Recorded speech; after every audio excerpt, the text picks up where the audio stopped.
Après un bac scientifique, mon intérêt pour la chose publique s'est tourné plutôt vers des études d'économie à la faculté de Poitiers pendant 2 ans, puis à la faculté de Strasbourg les 2 années qui ont suivi. J'ai ensuite passé le CAPES de sciences économiques et sociales. À 22 ans, j'ai démarré ma carrière de professeur. J'ai enseigné 28 ans, donc notamment assez longtemps dans un lycée près de Bordeaux qui était en classé ZEP. C'était un des rares lycées classés ZEP à l'époque.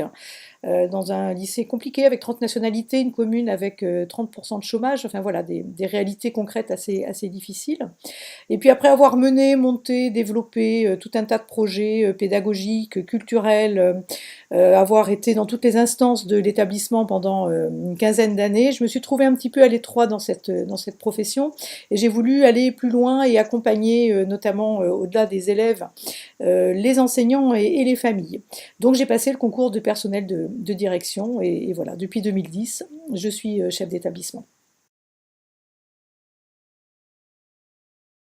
Le premier, ça serait plutôt la pédagogie qui s'applique à tous les publics. Pour les habitants d'un territoire, la pédagogie est aussi quelque chose d'important. Voir présenter les objectifs de sa démarche, sa politique, savoir présenter le contenu aussi, et puis savoir répondre, adapter sa réponse pour qu'elle soit comprise.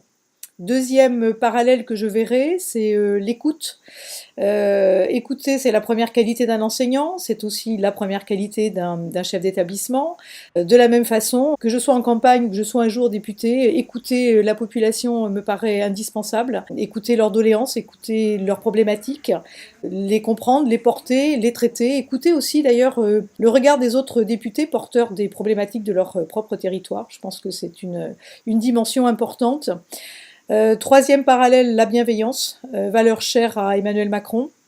Porter un regard sans préjugés, sans jugement, sans parti pris, comprendre pour chaque personne qui apporte ses doléances pourquoi elle est en colère, pourquoi elle est en refus, parce que tous ces modes d'expression s'expliquent par de la souffrance, des ressentis d'injustice ou de relégation. Je pense que c'est très important. Et enfin, je pense que l'évaluation qu'on voit aussi beaucoup dans le système éducatif est important, mais là pas par rapport aux autres, par rapport à soi-même. L'évaluation, c'est faire l'autocritique de son bilan, demander aussi l'évaluation par ses propres électeurs sur ce qui est mené sur le territoire, de façon à pouvoir mieux répondre à l'avenir.